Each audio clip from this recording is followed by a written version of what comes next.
Čia dabar vyksta aršios diskusijos, kas laimėjo Irano, Izraelio ir JAV kare.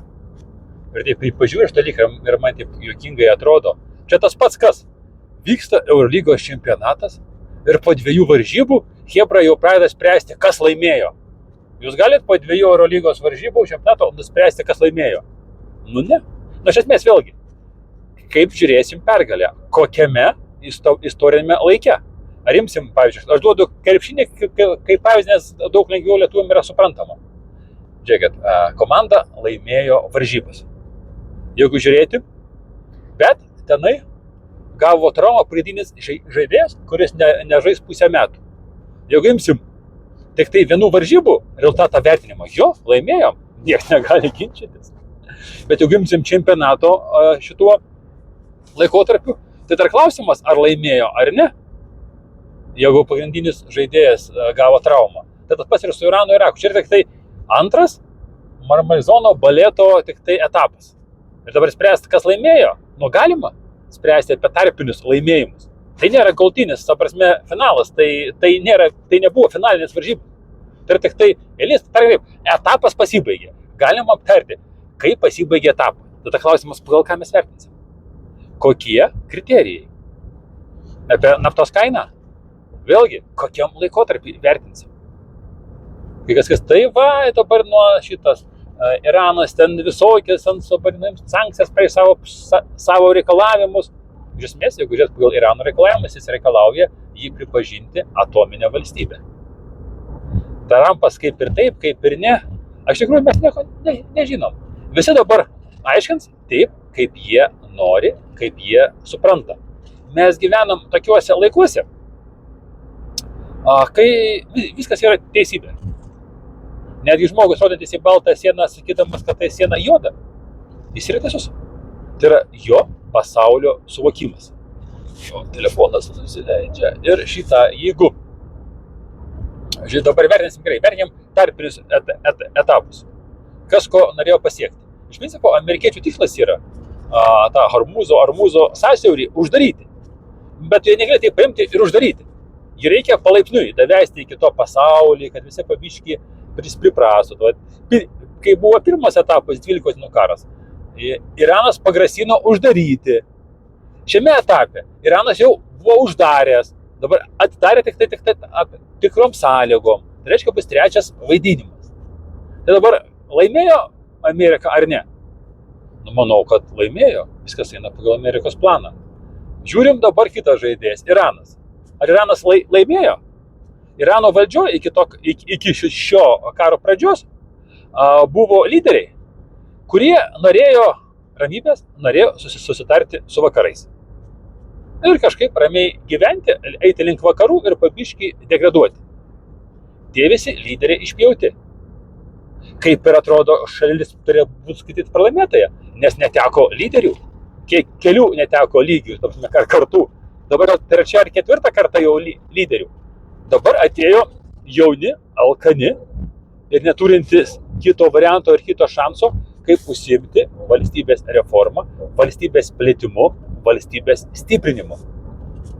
Tai jeigu žiūrėtum iš trumpos perspektyvos, Iranas pralaimėjo. Jeigu žiūrėtum iš tolimesnės perspektyvos, Iranas irgi laimėjo. Ir šitoje vietoje aš nežinau, ar galėtų būti argumentų, taip, ten žuvo, ten ekonomika sugriuvo, bet jeigu Iranas gaus po $2 milijonus už vieną laivą, prieš tai praplaukdavo virš 100 laivų į dieną, $200 milijonų į dieną Irano pajamas pasidaro. Jeigu viskas grįžta, taip viskas negrįžta, viskas grįžta į tas vėžes. Nu, kaip ir pinigų Iranas irgi gauna viskam atstatyti. Sutikit, 200 milijonų, kad ir tokiam dėlėm Iranui, tai į dieną. Nei mėnesį, nei metus, į dieną. Tai yra didžiuliai pinigai. Tai laimėjo ar ne? Plius, pabiškiai eina link to, kad didinti savo imperiją, kurti naują aplink visą Persų įlanką. Laimėjo ar ne? Spręskit patys. Nes pas kiekvieną yra savas vertimo rodiklis. Jeigu kažką tai sprendėt, laimėjo ar nelaimėjo, pirmą, nuspręskit vertinimo kriterijus. Man dažnai klausia, tai kada pasibaigs tipo karas Ukrainoje? Aš klausiu, kokius kriterijus būtent tu skaitai, kad karo nebus? Tas pats būt laukia ir Ukrainoje, kai visi rėks, kad visi laimėjo. Rusija laimėjo, Ukraina laimėjo, Europa laimėjo. Ir iš esmės, jie visi iš dalies bus teisūs, nes tai yra jų pasaulio suvokimas. Taip pat, mėlyjei, mano manimu, nėra čia ką labai žiūrėti šitos Iranos, šitos Amerika. Ir taip viskas aišku, kur viskas eina. Ir taip viskas aišku, kad ekonomika gerės ir augs. Nes dabar taip reikia sakyti, kad nieko neįžeistum, niekieno neįžeistum šito jautrios sielos. Tam reikia ruoštis. Ir šis aš video, o tiksliai dabar važiuoja per Kiją, turi daug laiką. Tai reikia susidėlioti scenarijų ir šitą video, kaip pasiruošti kolapso. Ilgą video, perėti visus punktus. Bet jau kitas bus video. Taip pat laukit. Jaučiu bus tas video. Ir simkit savais gyvenimais. Tam yra projektas Norai pildosi. Simkit meilę savo. Prisiminkit, kad turi artimuosius, mylimusius, kad turit mamas, tėčius, vaikus. Skirkit jam daugiau laiko. Tas laikas, man atrodo, yra vertingesnis, negu sėdėti tik tokį YouTube ir spręsti pasaulinės problemas. Nu ką čia dabar laimėjo? Amerika ir Iranas. Jo haidį.